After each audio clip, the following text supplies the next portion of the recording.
ಎಂದಿಗೂ ತೊಂದರೆಗೊಳಗಾಗದ trouble shooter Shri K Vijayakumar, Padmashri 2026.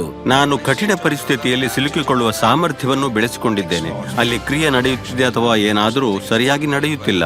ಇದು ಶ್ರೀ ಕೆ ವಿಜಯಕುಮಾರ್ ಅವರ 5 ದಶಕಗಳ ಸುಪ್ರಸಿದ್ಧ ವೃತ್ತಿ ಜೀವನದ ಸಾರಾಂಶವಾಗಿದೆ.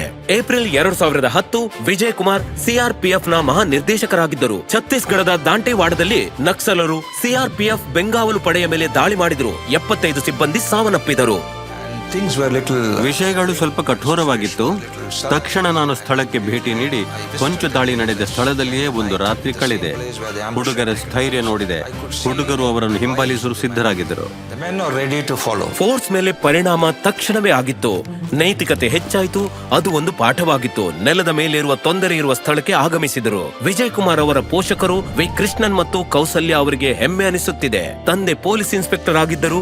ಯಾವಾಗಲೂ ಸಮವಸ್ತ್ರದಲ್ಲಿ ಚಾಣಾಕ್ಷರಾಗಿದ್ದರು. ಆ ಚಿಕ್ಕ ಹುಡುಗನಿಗೆ ಆ ಇಮೇಜ್ ತುಂಬಾ ಬಲವಾಗಿತ್ತು.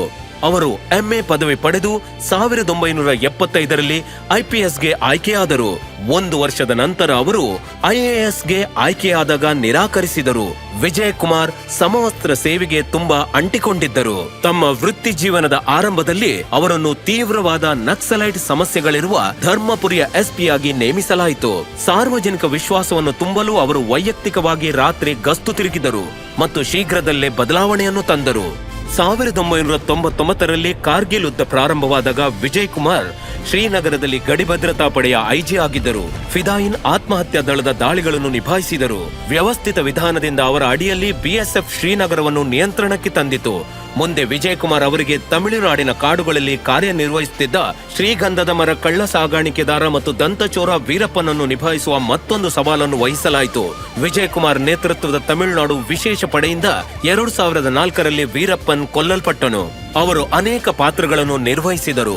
ಅವೆಲ್ಲದರಲ್ಲೂ ಅವರು ಅತ್ಯುತ್ತಮರು.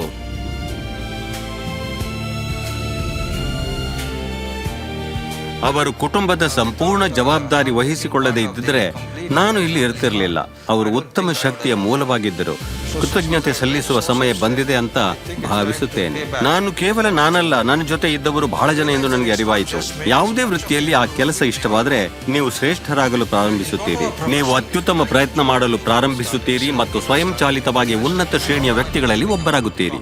ಶ್ರೀ ಕೆ ವಿಜಯ್ ಕುಮಾರ್, ಪದ್ಮಶ್ರೀ 2026. ಕೋಡಿ ಕೋಡಿ ನಮಸ್ಕಾರ.